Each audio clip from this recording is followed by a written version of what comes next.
Atención.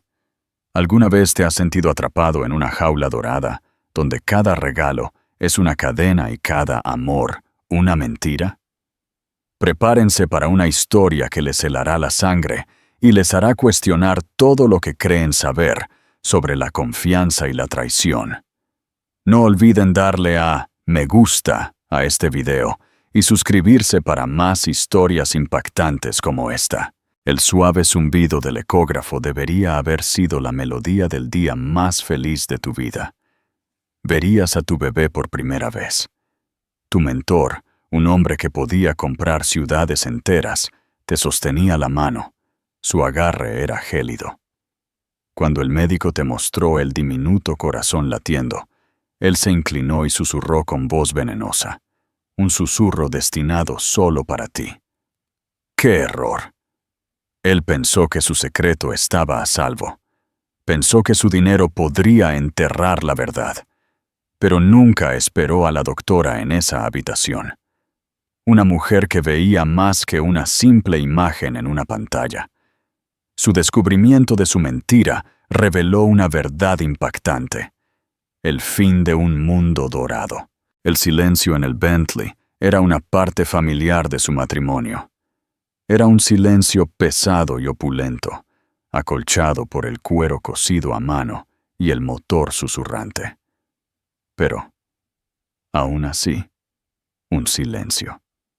Ricardo Montalvo, su esposo durante 3 años, conducía con una imprudencia inquietante, sus ojos fijos en las lluviosas calles de Madrid. Su perfil, afilado y atractivo como una moneda romana, ocultaba una máscara de caballerosa ecuanimidad. Para el mundo exterior, era un titán de la industria, el brillante CEO de Montalvo Holdings, un hombre cuyo toque más leve convertía cualquier empresa en oro. Para Catalina, se había convertido en un extraño hermoso e inexplicable. Su hogar, un espacioso ático en la Gran Vía, que Ricardo llamaba el observatorio por sus altos ventanales, se sentía menos como un hogar y más como un museo. Cada obra de arte, cada mueble, había sido elegido por él. Poco a poco, se le hizo claro que su vida también había sido curada. Una prometedora historiadora del arte en el Museo del Prado cuando lo conoció.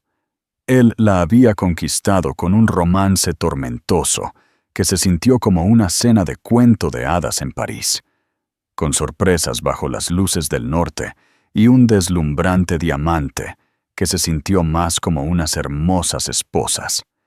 La había convencido de dejar su trabajo. Un artista necesita un mecenas, Catalina, le dijo, y un historiador debe estar rodeado de historia emergente. Tu trabajo ahora soy yo. Somos nosotros. Y ella, cegada por el amor y el poder puro de su personalidad, había aceptado. Ahora, su vida diaria consistía en una secuencia estructurada de almuerzos con las esposas de sus socios de negocios, eventos benéficos donde su único papel era sonreír y lucir ropa de diseñador, y largas y silenciosas tardes elegidas por él, mientras miraba una ciudad en la que vivía, pero a la que ya no sentía pertenecer. El embarazo fue su idea, un intento desesperado de construir un puente sobre la creciente brecha entre ellos. Pensó que un bebé, un pedazo de ambos, lo obligaría a verla de nuevo, no solo el accesorio pulido en su brazo. Cuando se lo dijo, su reacción fue controlada, un destello de algo ilegible en sus fríos ojos grises, una sonrisa tensa, una mirada distante. Había dicho palabras que sabían a indulgencia y abstinencia, no a amor y alegría. Tenemos que adaptar los planes para la habitación del bebé. El viaje a la renombrada ginecóloga, la doctora Ana Serrano, no fue diferente. Él no quería venir. La ecografía es una molestia, dijo. Por favor, suplicó ella, Descubriremos el género. Es importante. Él exhaló un suspiro atormentado. Tengo la fusión con Sterling Torres. Es una fase delicada. Eso es más importante que Sterling, había dicho ella, un raro destello de chispa en su interior. Su mandíbula se tensó.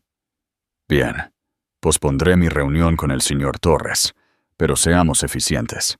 Ahora, en la habitación estéril y silenciosa, donde el olor a antiséptico era penetrante, él solo irradiaba esa eficiencia. Miraba su móvil. Catalina lo miró 2 veces mientras la técnica la preparaba. Catalina yacía en la camilla de examen. El papel crujía bajo ella. Su vientre desnudo y cubierto con un gel frío y transparente. La doctora Serrano entró con una cálida sonrisa que no llegaba del todo a sus ojos. Era una mujer aguda y atenta, con la reputación de ser una de las mejores. Señor y señora Montalvo, ¿listos para el gran espectáculo? Lo más listos posible, dijo Catalina, tratando de aportar algo de ligereza a la habitación. Ricardo solo asintió, sus ojos fijos en el gran monitor. La técnica, una joven llamada Clara, movió el transductor sobre el vientre de Catalina. Un mundo monocromático surgió en la pantalla. Al principio era abstracto, una colección de sombras y luz. Luego Clara señaló, y ahí estaba. ¿Ven ese pequeño parpadeo? Ese es el latido del corazón, fuerte y regular. Inmediatamente, las lágrimas llenaron los ojos de Catalina. Una diminuta luz pulsante en la oscuridad. Era real, una vida. Su bebé. Se volvió hacia Ricardo, su corazón aleteando, y esperaba ver un reflejo de su propia emoción. Su rostro era de piedra. No miraba el latido del corazón. Miraba los contornos borrosos de una diminuta cabeza, la curvatura de una diminuta columna vertebral. Su mano, que yacía inerte sobre la suya, se apretó. Ella pensó que era un gesto de sentimientos compartidos, hasta que él se inclinó y rozó sus labios en su oído. La calidez de su aliento contrastaba fuertemente con la crueldad helada de sus palabras. «Eso es un error». El susurro fue tan silencioso, tan venenoso, que sonó como la mordedura de una serpiente. Por un instante, pensó que había oído mal el zumbido de la máquina, el comentario alegre de la doctora. Seguramente lo había imaginado, pero luego vio el ligero movimiento de su mandíbula, la fría indiferencia en sus ojos, mientras se apartaba de la pantalla y miraba un punto vacío en la pared. Lo había dicho. Había visto a su hijo, su milagro, y lo había declarado un error. El aire finalmente abandonó sus pulmones.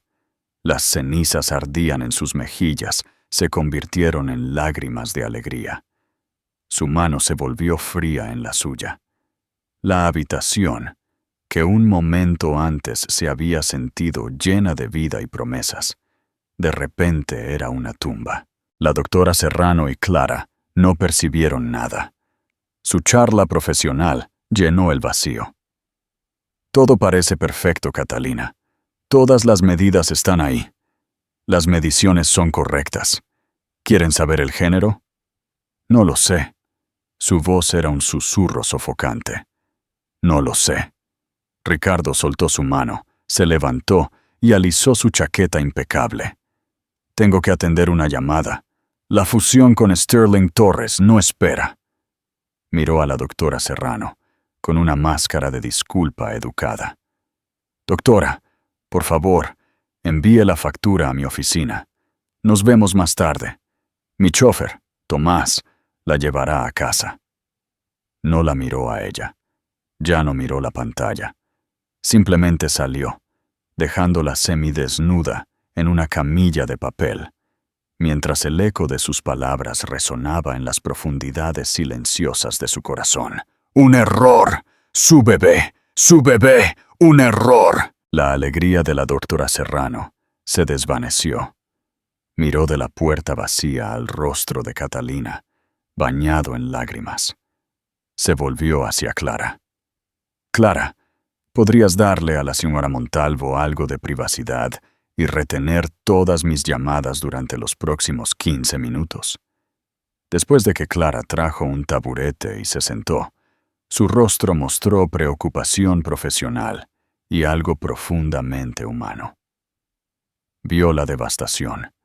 Debió haber visto la distancia gélida de Ricardo. «Catalina», dijo en voz baja. Su voz era un ancla de rescate. «Respira hondo. ¿Puedes decirme qué acaba de pasar?» Catalina negó con la cabeza. Una astilla se le atascó en la garganta. Él dijo. No podía repetirlo. Si lo decía en voz alta, sería irrevocablemente real. La doctora Serrano no se apresuró a llenar el vacío. Simplemente colocó la mano de Catalina sobre su brazo, reconfortantemente.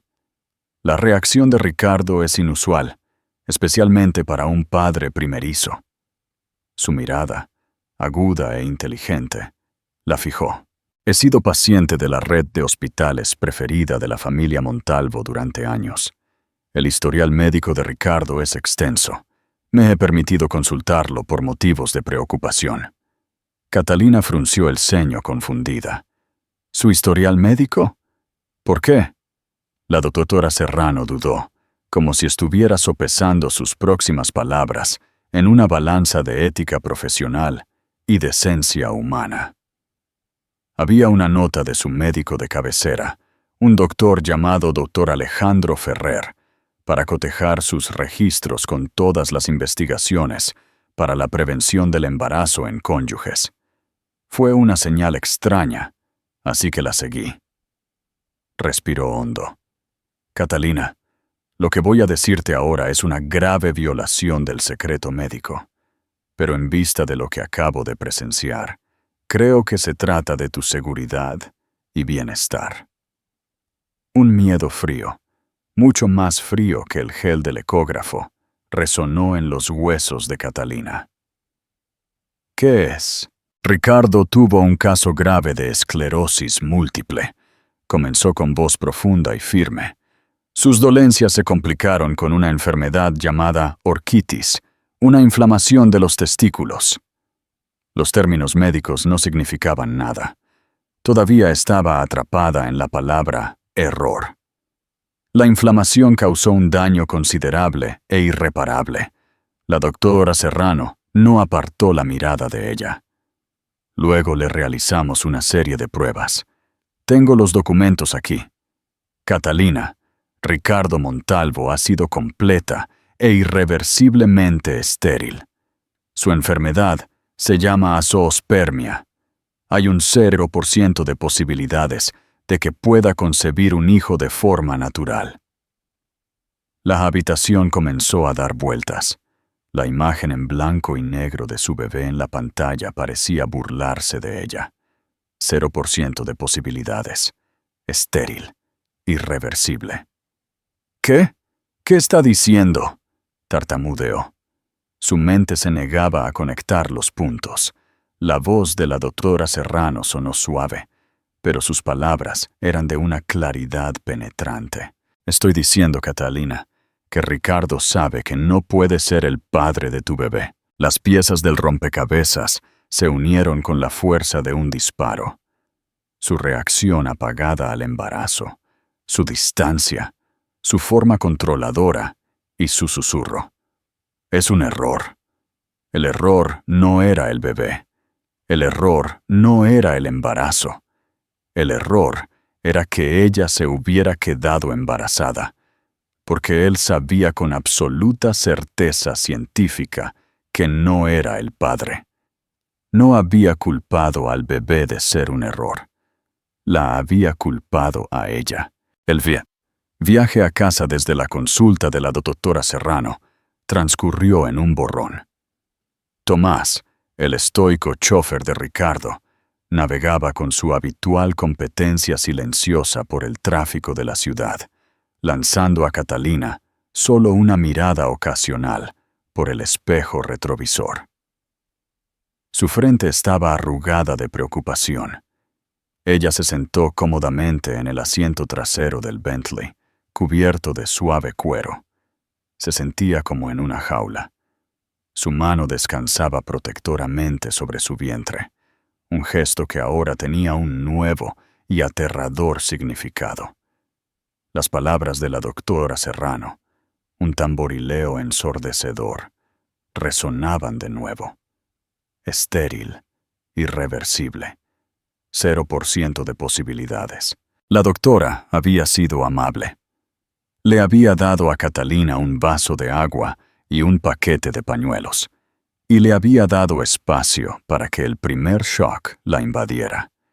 También la había advertido.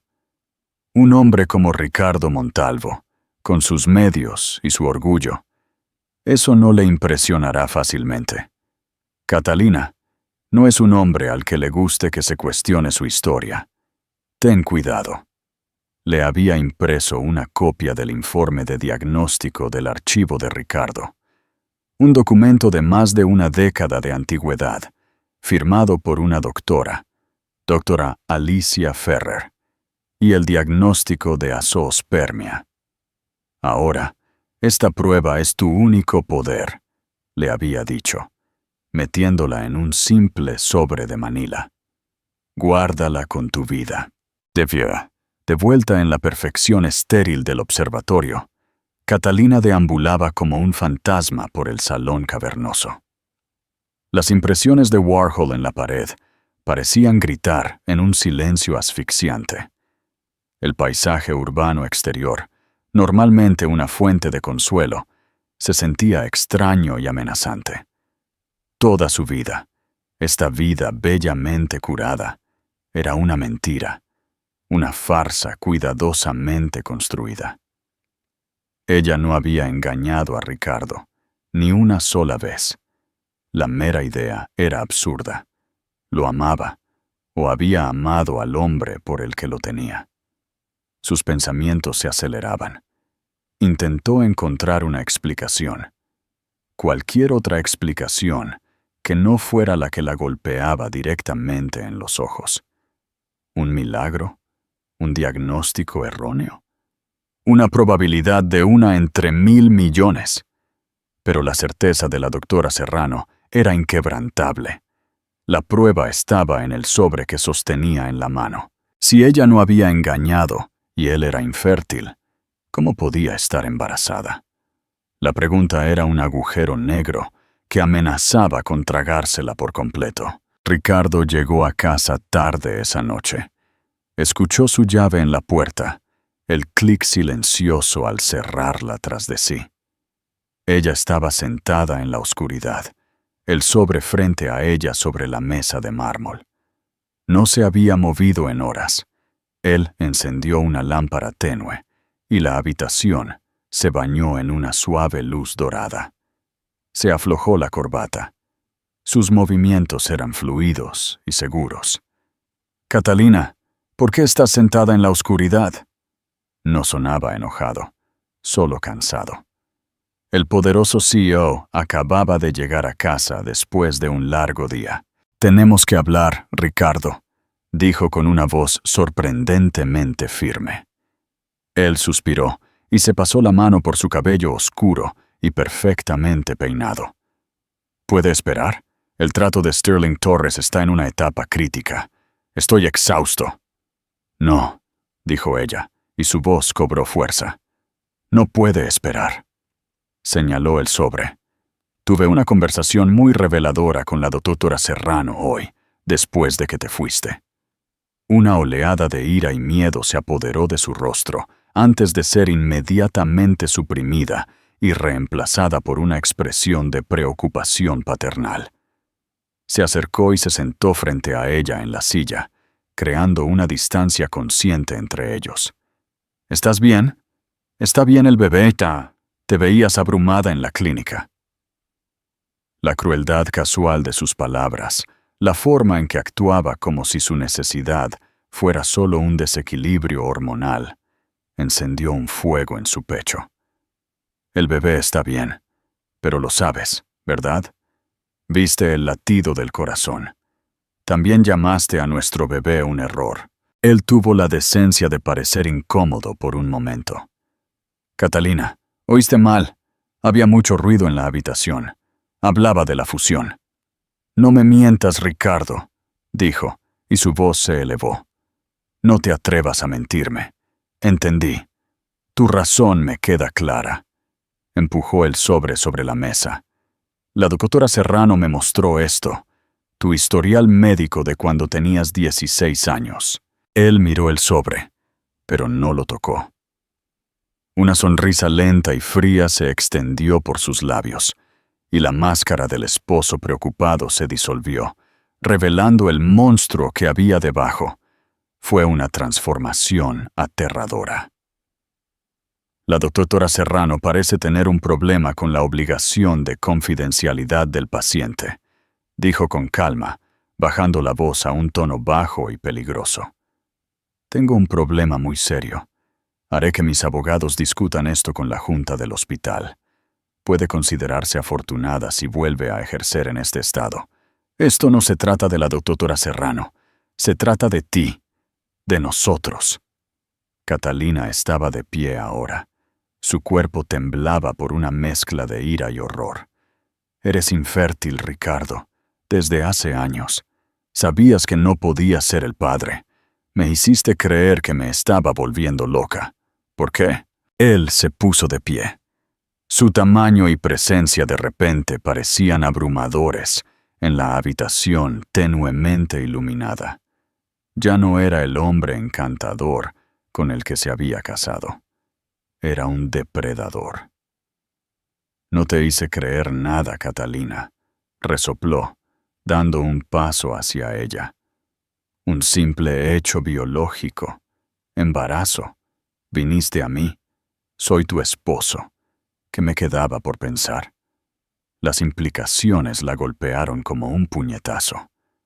¿Crees? ¿Crees que te habría engañado? Él se encogió de hombros. La ciencia es clara. Soy infértil. Tú vas a tener un hijo. La conclusión es elemental, mi amor.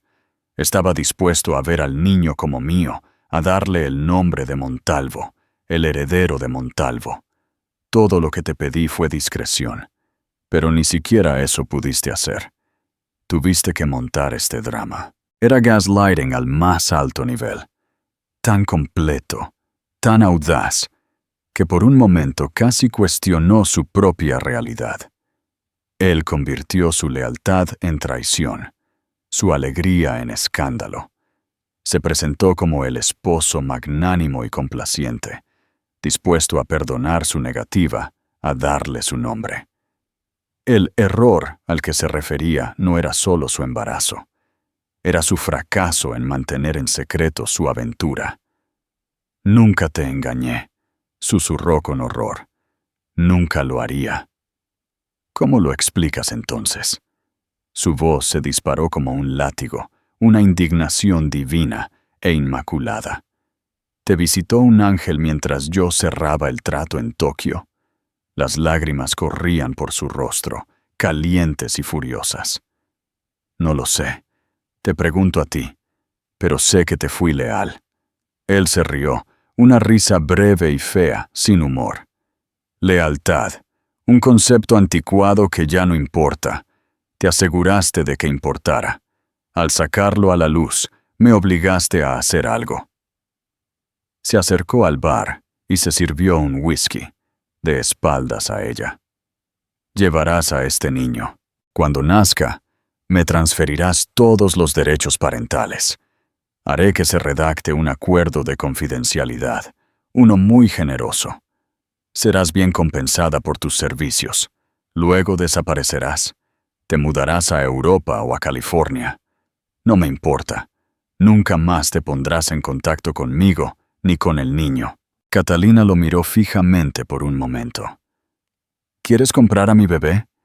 ¿Quieres que te dé a mi hijo y simplemente me vaya? No es tu hijo, dijo, volviéndose hacia ella, sus ojos como astillas de hielo. Genéticamente es mitad tuyo, pero será un Montalvo. Será criado como mi heredero. Tú eres solo el recipiente, un recipiente muy hermoso, pero en última instancia, decepcionante. La crueldad era impresionante. Él destruyó sistemáticamente su identidad, su esposa, su compañera y ahora también su madre. Ella no era nada para él más que un medio para un fin, un vientre para un heredero que él necesitaba desesperadamente, pero que no podía concebir por sí mismo. Sus pensamientos volvieron a la pregunta central e imposible. Si ella no lo había engañado y él era infértil, la respuesta debía estar en algún lugar entre esas dos verdades. Y Ricardo acababa de darle una pista en su arrogancia. El embarazo no lo sorprendió. Estaba enojado. Se había vuelto complicado. Él ya tenía un plan. Esto no fue un shock para él. Fue una molestia. Su miedo se convirtió en otra cosa. Una determinación fría y dura. Era un mentiroso. Era un manipulador. Y la había subestimado. No, dijo, saboreando el poder recién adquirido. Él levantó una ceja. No te daré a mi hijo, no desapareceré y descubriré la verdad. Por primera vez desde que lo conoció, Ricardo Montalvo pareció sinceramente sorprendido. La miró fijamente por un largo momento, un depredador reevaluando a su presa. Luego volvió a sonreír, la misma sonrisa helada y vacía. «No tienes nada, Catalina», dijo en voz baja. «Has firmado un contrato matrimonial que te deja exactamente lo que trajiste contigo. Nada. No tienes trabajo. Tus amigos son mis amigos. Tu familia es exactamente el lugar donde vive ese hermano con el que nunca hablas. Vives en mi casa. Comes mi comida. Vistes mi ropa. Sin mí no eres nada. No cometas el error de creer que puedes luchar contra mí. Es una lucha que inevitablemente perderás». Bebió su whisky y dejó el vaso con un clic decisivo. «La oferta es válida hasta el día en que tengas a tu hijo. Piensa cuidadosamente en tu próximo paso, porque yo pensaré en el mío». Salió de la habitación, dejándola sola en silencio. Pero esta vez el silencio era diferente. Ya no estaba vacío. Estaba lleno de un grito de guerra. En una cosa tenía razón. Tenía un hermano con el que no había hablado en años, porque él había visto al monstruo en Ricardo mucho antes. Sus manos temblaban mientras sacaba su móvil. Se desplazó por los contactos, pasando los nombres de esposas de la alta sociedad y organizadoras de beneficencia, hasta que encontró el que buscaba. Leo Vargas, su brillante hermano distanciado, un abogado, su única esperanza. Presionó el botón de llamada, su corazón latiéndole en el cuello. Él contestó al segundo timbrazo. «¿Catalina?» Su voz estaba llena de sorpresa. Desde el día de su boda, cuando él le suplicó que no se casara con Ricardo, no se habían hablado. «Es un tiburón, Catalina. Te devorará viva». Ella lo había llamado celoso y dramático. «Leo», jadeó cuando finalmente se rompió su conexión. «Leo, necesito tu ayuda. Tenías razón. Tenías razón en todo». Por un momento, hubo un silencio aturdido al otro lado de la línea. Luego se escuchó el sonido de una silla arrastrándose por el suelo. «Cata, ¿qué está pasando? ¿Dónde estás?» La voz de Leo había abandonado su sorpresa y ahora sonaba agudamente preocupada. «Estoy en casa, en el ático», jadeó. «Leo, estoy en problemas. Estoy embarazada. Y Ricardo...» «Voy de camino», la interrumpió sin dudarlo. «No digas nada por teléfono. ¿Estás a salvo ahora? ¿Está él ahí?» «Está aquí, pero en su dormitorio. Estoy bien por ahora. Cierra la puerta de tu dormitorio. No hables con él. Estaré allí en 30 minutos. Solo espera. Catalina, voy. La línea se cortó. Por primera vez en horas, un pequeño atisbo de esperanza brilló a través del miedo de Catalina. Leo siempre había sido su protector. Cuando era niña, él era quien le curaba las rodillas raspadas y luchaba contra los acosadores. Él estudió Derecho en la Universidad de Salamanca. Ella Historia del Arte en la Universidad Complutense. Sus caminos se separaron, pero el vínculo era inquebrantable hasta que Ricardo lo cortó sistemáticamente, retratando el instinto protector de Leo como celos y malicia por su riqueza. No soporta verte feliz, Catalina, había dicho Ricardo. Y ella, una tonta, le había creído. Como prometió, 30 minutos después, el intercomunicador zumbó. Era la recepción. Señor Montalvo, un tal señor Leo Vargas está aquí para verlo. El conserje asumió, por supuesto, que Leo estaba allí para ver al hombre de la casa. La voz de Ricardo sonó fría y ronca por el altavoz interno. No espero a ningún señor Vargas. Envíelo de vuelta. Su sangre se congeló en sus venas. Él intentaba aislarla por completo. Agarró su móvil y le envió un mensaje de texto frenético a Leo. No te dejará subir. Está tratando de encerrarme. La respuesta de Leo llegó casi de inmediato. Ve al ascensor al final del pasillo ahora. Su corazón latía contra sus costillas. El ascensor era el que usaba el personal de catering y mantenimiento. A Ricardo nunca se le ocurriría vigilarlo. Se deslizó fuera del salón, sus pies descalzos moviéndose sin ruido sobre el frío suelo de mármol. Lo escuchó murmurar enojado. Ricardo estaba llamando a su oficina. Ella se escabulló por el largo pasillo, pasando la galería con las obras de arte curadas, su mano aún protegiendo su vientre. El ascensor era utilitario y sencillo. Presionó el botón y rezó. La puerta se abrió con un zumbido silencioso, y frente a ella estaba Leo. Parecía mayor de lo que lo recordaba. Su cabello rubio estaba un poco más corto y tenía finas líneas alrededor de sus ojos. Pero esos ojos eran tan inteligentemente severos y llenos de ese calor protector que de repente había anhelado durante 3 años. Él la tomó en sus brazos. Ella se aferró a él. Su susurro reprimido se desató. «Está bien», murmuró con una voz áspera y premonitoria. «Te tengo. Salgamos de aquí». Silenciosamente, bajaron en el ascensor. Él los condujo por una salida trasera a un callejón sucio cuya existencia ella nunca había conocido, un mundo aparte del pulcro vestíbulo de la Gran Vía. El aire frío de la noche fue un shock. Él hizo una señal a un taxi amarillo y pronto se alejaban, mientras las luces brillantes de su prisión se hacían cada vez más pequeñas en la distancia. El apartamento de Leo en el barrio de las Letras era todo lo contrario de su ático. Estaba lleno de libros, cuadernos y una higuera de aspecto amigable. Olía a café y a papel viejo. Se sentía real. Él la sentó en un sofá de cuero gastado, le envolvió una manta alrededor de los hombros y le preparó una taza de té.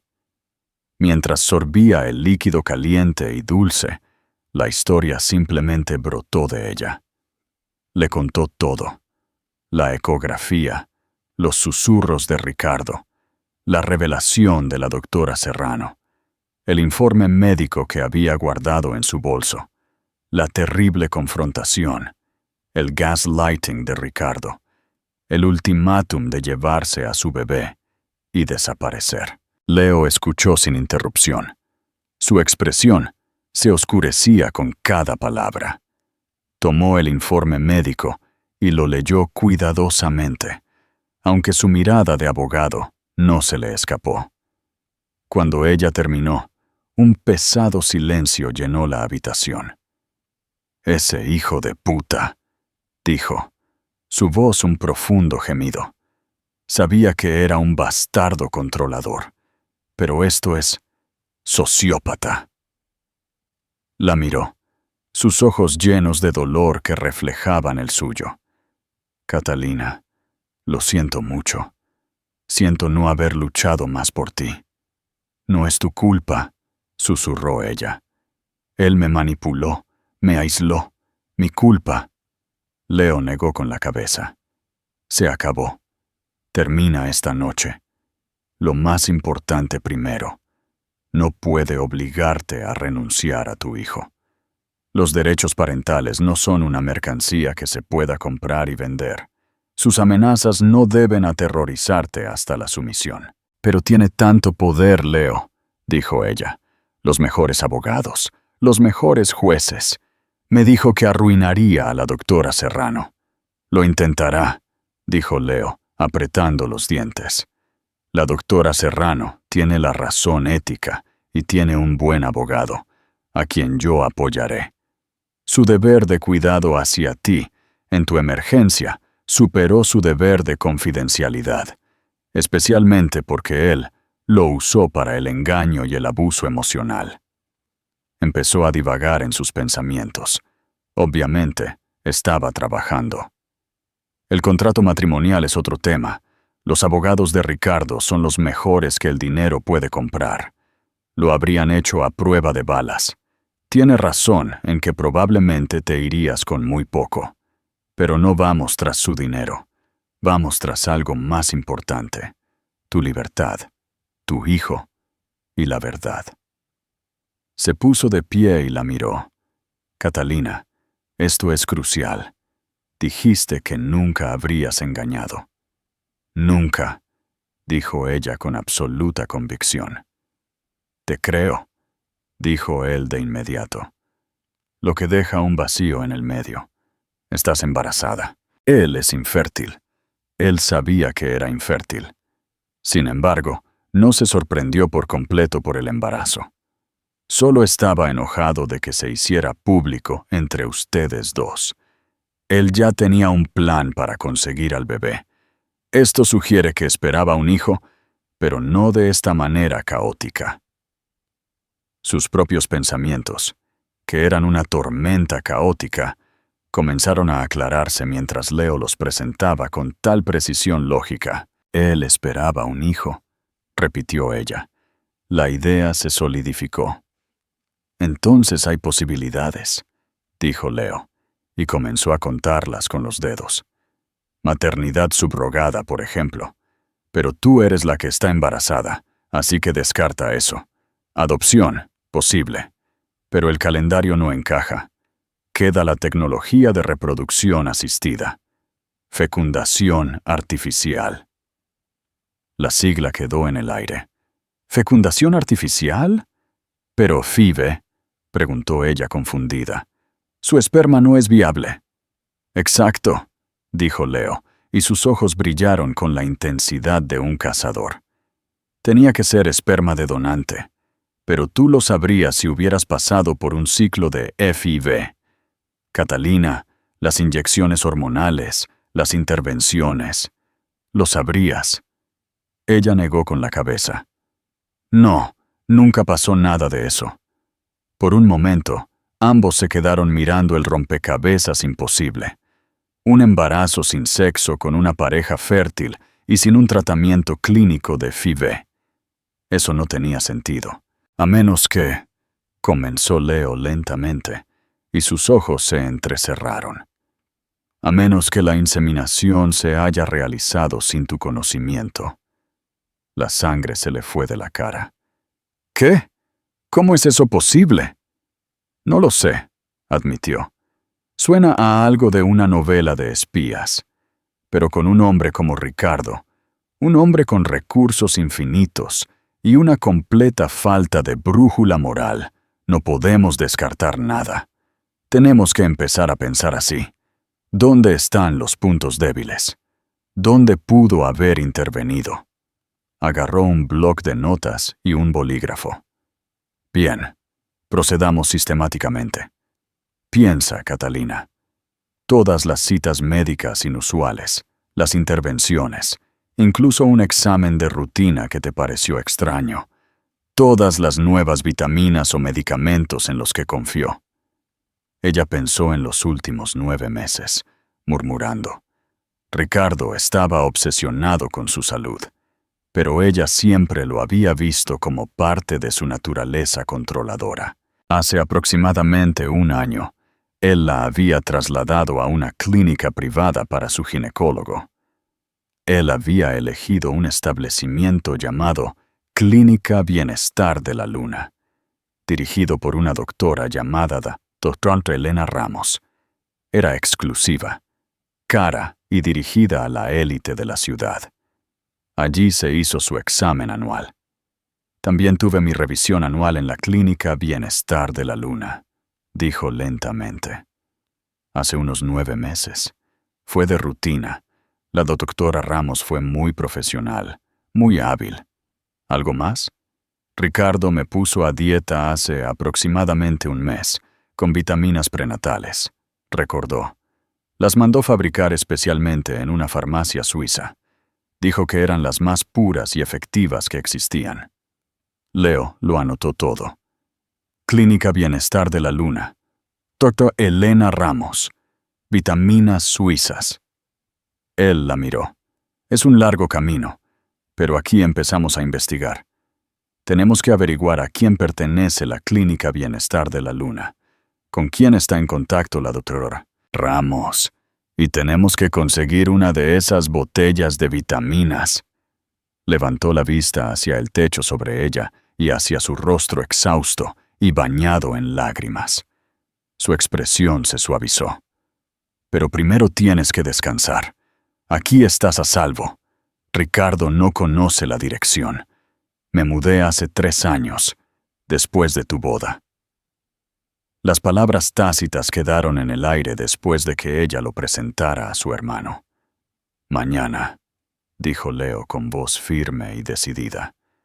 Empezaremos a defendernos, y nuestro primer objetivo es una retirada estratégica. No puedes simplemente irte. De vuelta al ático. Tenemos que conseguir tus cosas más importantes. Tu pasaporte, tus documentos personales y todo lo que tenga valor sentimental. Tenemos que darnos prisa antes de que se dé cuenta de que has huido y lo cierre todo. La idea de regresar a esa jaula dorada por un momento la llenó de horror. Pero Leo tenía razón. No podía permitir que Ricardo borrara todo rastro de su existencia. Estará en su oficina toda la mañana, dijo con voz apenas audible. Tiene una reunión de la junta. Estará fuera desde las 8 en punto hasta al menos el mediodía. Leo asintió. Bien. Tenemos una ventana de tiempo de 4 horas.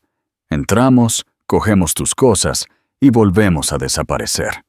Y luego desaparecemos, mientras yo empiezo a sumergirme en el mundo bellamente curado del señor Ricardo Montalvo.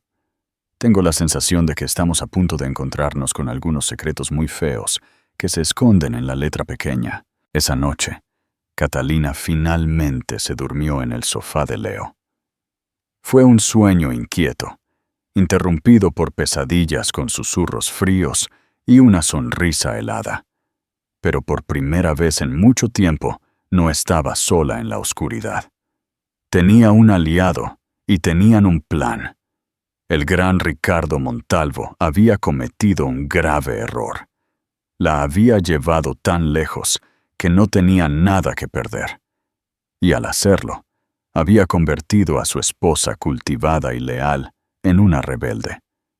No le quedó claro qué guerra había comenzado. A la mañana siguiente, la ciudad estaba cubierta por una llovizna gris y persistente que coincidía con el estado de ánimo de Catalina. Leo llevaba horas despierto, una cafetera de café fuerte junto a su portátil, que ahora servía como centro de mando. He investigado la Clínica Bienestar de la Luna, dijo, sirviéndole una taza. Es una empresa privada que pertenece a un holding llamado Capital Rojo Éter. Muy opaco, pero encontré algo interesante. El agente de Capital Rojo Éter es un bufete de abogados, Ferrer & Asociados. El nombre me llamó la atención. Fue como una torre. Ferrer, el médico que firmó el informe de esterilidad de Ricardo, era el doctor Alejandro Ferrer. Exacto, dijo Leo con ojos brillantes. Podría ser una coincidencia, pero en este mundo no creo en ellas.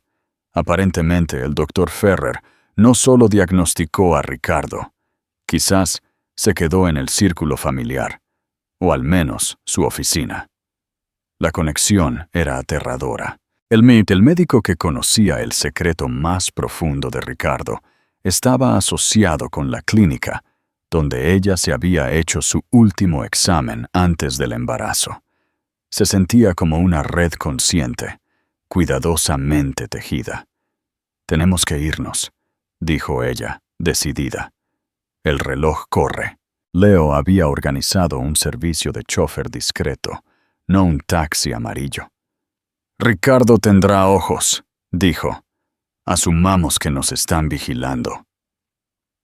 El viaje de regreso a la Gran Vía estuvo asociado con un nuevo tipo de horror. Esta ya no era su casa. Era territorio enemigo. Ella era una espía en una misión. Como estaba previsto, el Bentley de Ricardo desapareció del garaje privado. Volvieron a usar el ascensor de carga. Leo llevaba 2 grandes maletas de viaje vacías. «Solo lo más necesario», advirtió al entrar en el tranquilo y opulento vestíbulo. «Documentos, recuerdos, ropa sin la que no se puede vivir. Nada por lo que él pueda perseguirte. Deja las joyas que te compró. Es solo otra cadena». Había un silencio fantasmal. Era como si la discusión de la noche anterior se hubiera absorbido en la costosa tapicería y hubiera dejado un residuo venenoso. Mientras Leo montaba guardia en la puerta, Catalina se puso en acción. Fue directamente a su dormitorio, una habitación enorme en tonos grises fríos y cromo, que se sentía cada vez más como una suite de hotel que como un refugio. Agarró su pasaporte, su partida de nacimiento y una pequeña caja con fotos familiares antiguas de su mesita de noche. Empacó jeans, suéteres y zapatos cómodos, la ropa de la mujer que alguna vez había sido, antes de que Ricardo la vistiera como una muñeca. La ropa de diseñador y los conjuntos con joyas los dejó colgados en el armario como los restos de una vida anterior. Entonces su mirada se posó en su propio baño. En el estante de mármol había una elegante botella plateada. Nutrición prenatal Eternelle. La elegante escritura revelaba vitaminas suizas especialmente formuladas. Su corazón se aceleró. Agarró la botella junto con una sellada y sin abrir del botiquín. Eso podría ser la prueba que necesitaba. Su última parada fue el estudio de Ricardo. Era un lugar que rara vez visitaba, su santuario más sagrado. La habitación estaba oscura con paneles de caoba y olía a cuero y a su costosa colonia. Era el corazón de su imperio y sus secretos. «Catalina, tenemos que irnos», susurró Leo desde la puerta. «Un momento más», dijo ella. Su instinto la llamaba. Fue detrás de su enorme escritorio. No sabía lo que buscaba. Su ordenador estaba protegido con contraseña, pero en el cajón superior de su escritorio, debajo de una pila de papeles cuidadosamente ordenados, había una delgada carpeta encuadernada en cuero. No era un documento de empresa. Parecía privado. Sus dedos temblaron al cogerlo. La primera página era un contrato de servicios entre Ricardo Montalvo y una empresa de la que nunca había oído hablar. la Clínica Génesis. Sus ojos volaron sobre el documento legal hasta que se posaron en una declaración que le quitó el aliento, por servicios en la adquisición y crioconservación de gametos de donante. Gametos de donante, esperma, susurró.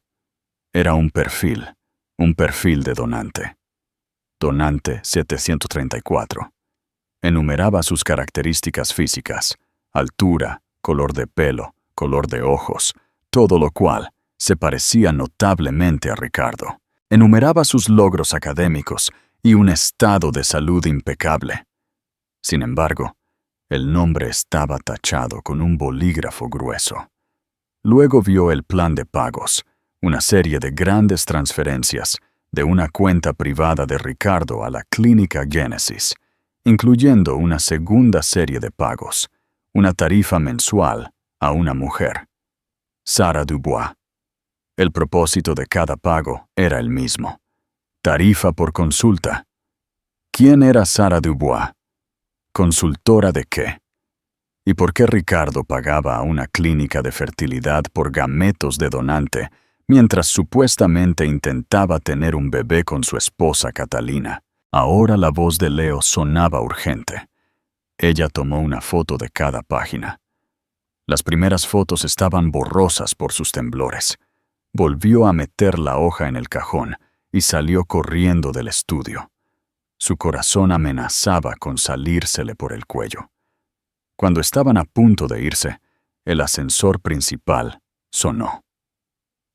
Su sangre se congeló. No podía ser Ricardo. Estaba en su reunión de la junta. Las puertas del ascensor se abrieron y salió una mujer. Estaba en sus últimos 60, perfectamente vestida con un traje de Chanel, su cabello plateado peinado en una impecable y brillante cola de caballo. Su rostro era una máscara de desprecio aristocrático. Era Jazmín Montalvo, la madre de Ricardo. Ella evaluó la escena. Catalina con un bolso en la mano, Leo con 2 maletas de viaje en la mano, y sus labios finos se dibujaron en una sonrisa que no llegaba a sus ojos fríos y calculadores. Bueno, dijo con una voz tan clara y frívola como el dinero viejo. Te vas tan pronto, Catalina, y con tu hermano, el pequeño radical. Ya veo. La evaluación de la situación de Ricardo fue, como siempre, perspicaz. Leo se puso en guardia frente a Catalina. Señora Montalvo, nos vamos. La mirada de Jazmín se posó sobre él antes de volverse hacia Catalina. ¿Eres una niña estúpida? ¿De verdad pensaste que podías simplemente irte? ¿Pensaste que mi hijo, mi familia, permitirían que una complicación como tú lo arruinara todo? No tiene nada que ver contigo, Jazmín, dijo Catalina, encontrando su voz de nuevo. Oh, pero tiene todo que ver conmigo, respondió ella, dando un paso más cerca. El aroma de su costoso perfume, Joy de Jean Patou, llenó el aire con un dulce y sofocante aroma. Hay un testamento en juego, el nombre Montalvo, mi nieto. Su mirada se posó en el vientre de Catalina, y su expresión se suavizó por un momento terrible, como la calidez. No tienes que huir, cariño. Podemos ser razonables.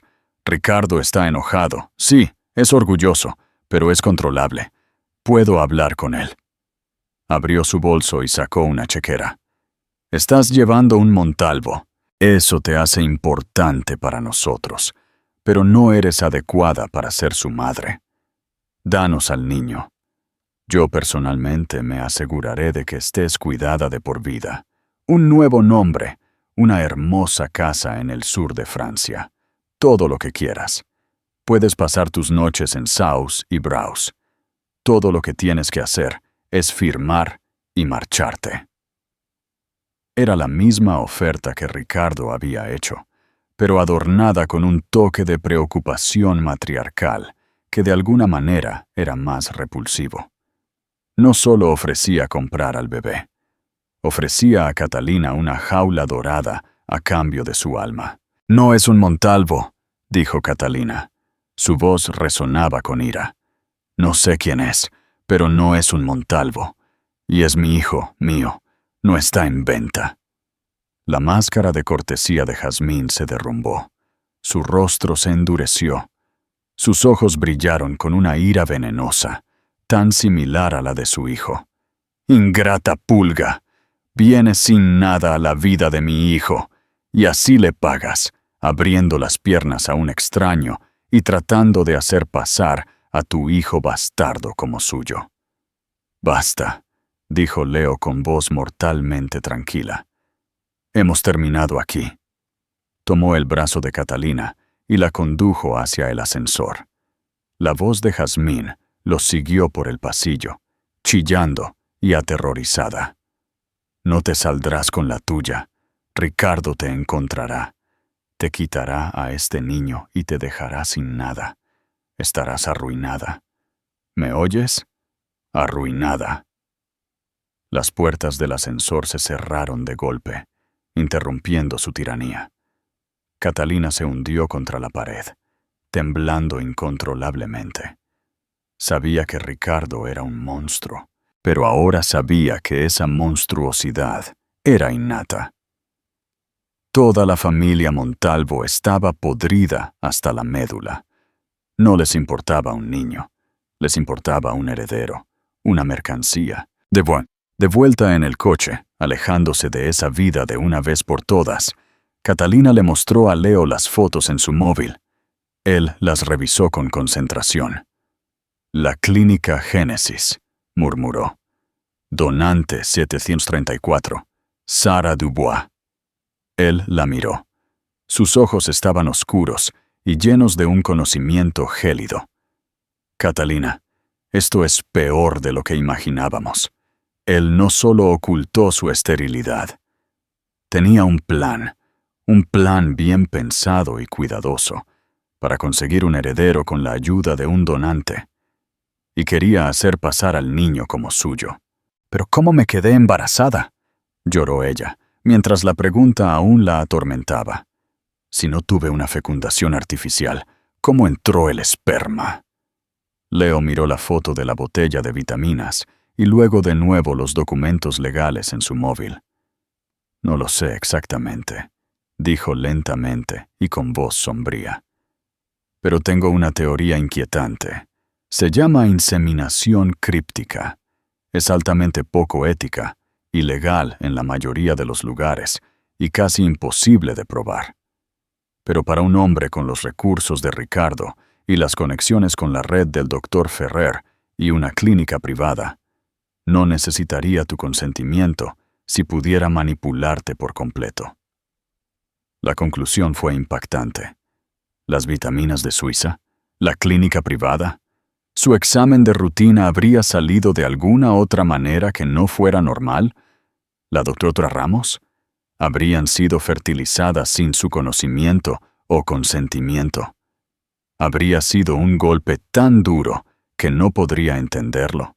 «Ahora tenemos un nombre», dijo Leo con voz de acero. «Sara Dubois. Ella es la clave. La encontramos. Descubrimos qué papel juega en todo esto.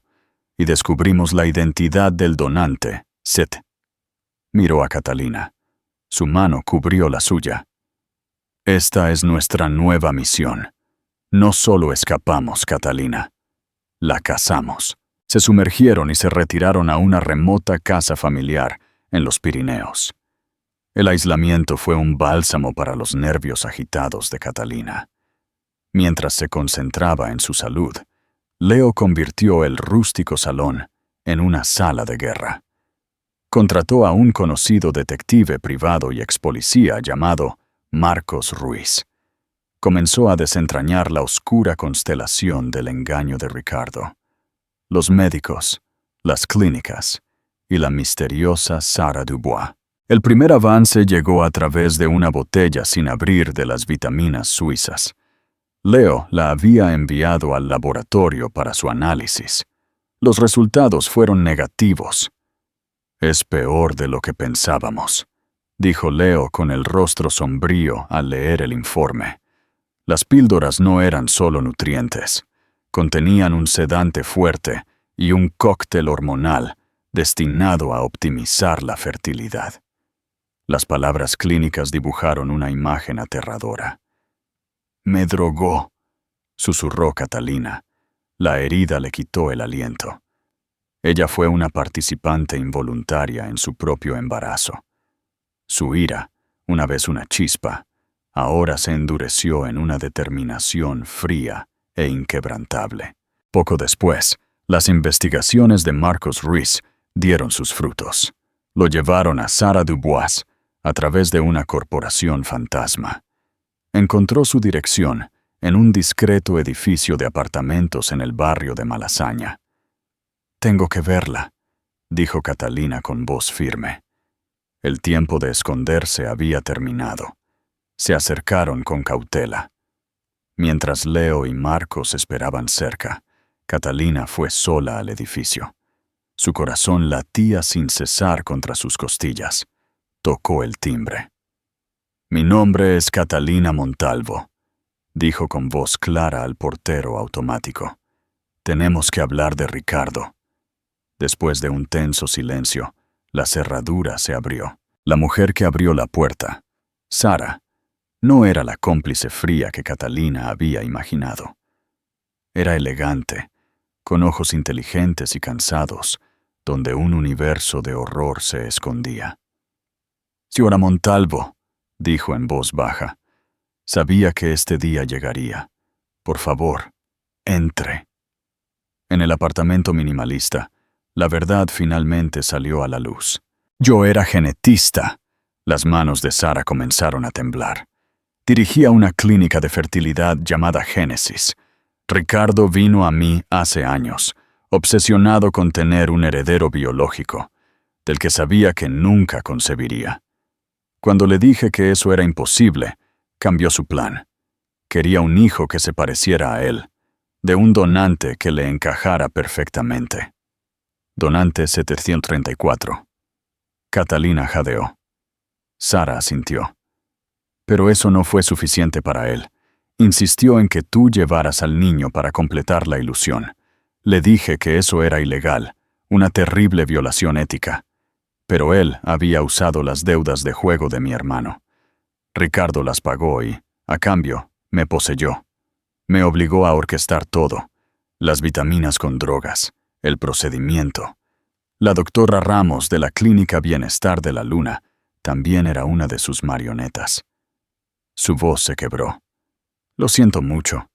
He vivido cada día con este sentimiento de culpa».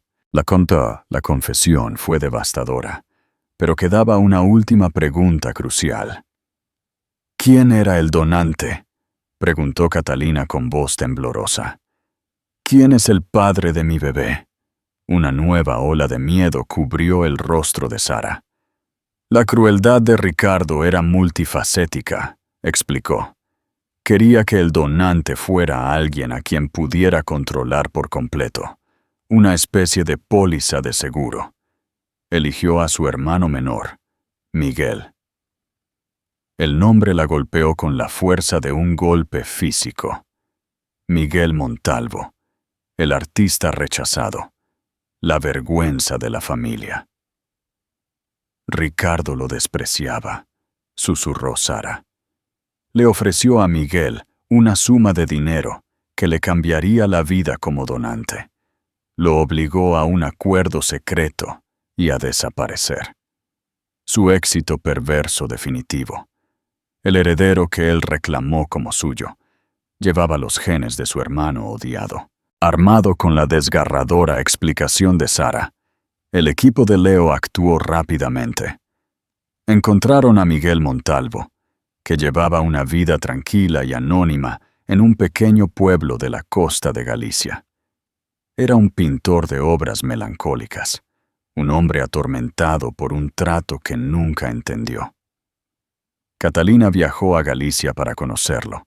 En un acantilado azotado por el viento con vistas al Atlántico, vio a un hombre que compartía la estatura de Ricardo, pero que no parecía tan amenazante. Sus ojos eran amables. Eran los ojos de su bebé. «Lo siento mucho», dijo Miguel, con voz arrepentida. «Nunca lo supe». En ese momento, mientras estaba junto al extraño que era el padre biológico de su hijo, Catalina sintió que la última pieza del rompecabezas encajaba. No era un fantasma. Pertenecía a la familia. La confrontación final no fue un enfrentamiento dramático, sino una rápida ejecución legal. Leo presentó a los abogados de Ricardo su arsenal. Les presentó los informes de laboratorio, la declaración jurada de Miguel y la amenaza de cargos penales por agresión y fecundación ilícita. Si la historia se hacía pública, no solo mancharía el nombre de Montalvo, sino que disolvería todo el imperio. Jazmín Montalvo intentó una campaña de seducción desesperada, pero ante la montaña de pruebas, fue inútil. Ante la ruina total, Ricardo se rindió. El divorcio fue silencioso y definitivo. El contrato matrimonial fraudulento fue declarado nulo y sin efecto, y Catalina aceptó un acuerdo que aseguraría la seguridad de su hijo. Se negó a aceptar ni un céntimo más de su dinero manchado de sangre. Ricardo renunció a todos los derechos parentales a cambio de su silencio sobre la identidad de Miguel. Un último intento patético de controlar la historia ya perdida.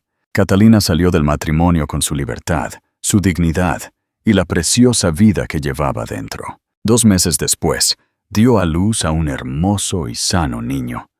Lo llamó Leo, en honor al hermano que la había salvado, y le dio el apellido Vargas.